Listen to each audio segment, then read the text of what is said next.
le divorce est consommé chez les jeunes socialistes. Lors de ce congrès, les membres de MJS ont modifié les statuts de l'association.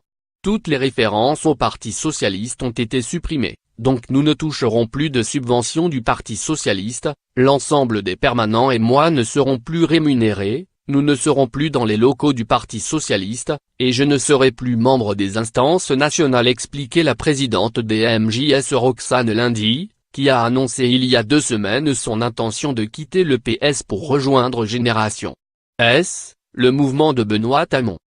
Aujourd'hui notre énergie de militants nous allons la consacrer à Génération.S, dans les réseaux jeunes de Génération.S. L'objectif est de réussir à continuer à créer des ponts à gauche, chez les jeunes, souligne-t-elle. Lire aussi. La direction du mouvement des jeunes socialistes rejoint Benoît Hamon.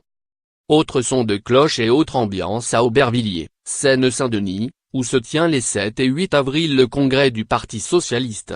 Elliot Pavia, membre de la direction collégiale provisoire des MJS, y a donné un discours. Nous avons insisté sur le sens que nous mettions à la loyauté au Parti socialiste, a indiqué M. Pavia, selon qui les jeunes socialistes restent majoritairement dans la famille socialiste.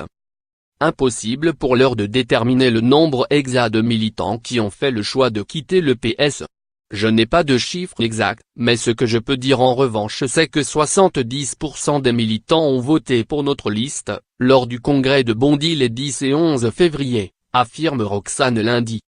Un élément contesté par Elliot Pavia, qui assure que la moitié des délégués se sont abstenus, et que le chiffre donné par Madame Lundi signifie en réalité 70% des 50% de délégués présents qui ont accepté de voter.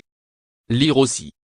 Le mouvement des jeunes socialistes, terrain de lutte entre le PS et Génération.S. L'association reste la même, et conserve donc pour l'instant MJS comme intitulé. Sa présidente Roxane Lundi se dit toutefois prête à laisser le nom. Il faudrait donc théoriquement qu'une des 2 parties crée une nouvelle entité pour que les sécessionnistes se distinguent des fidèles au PS. On se demande si elle va s'accrocher à l'association, ou si nous serons obligés de poursuivre juridiquement, regrette Elliot Pavia, qui dit n'avoir vraiment pas l'intention de lâcher.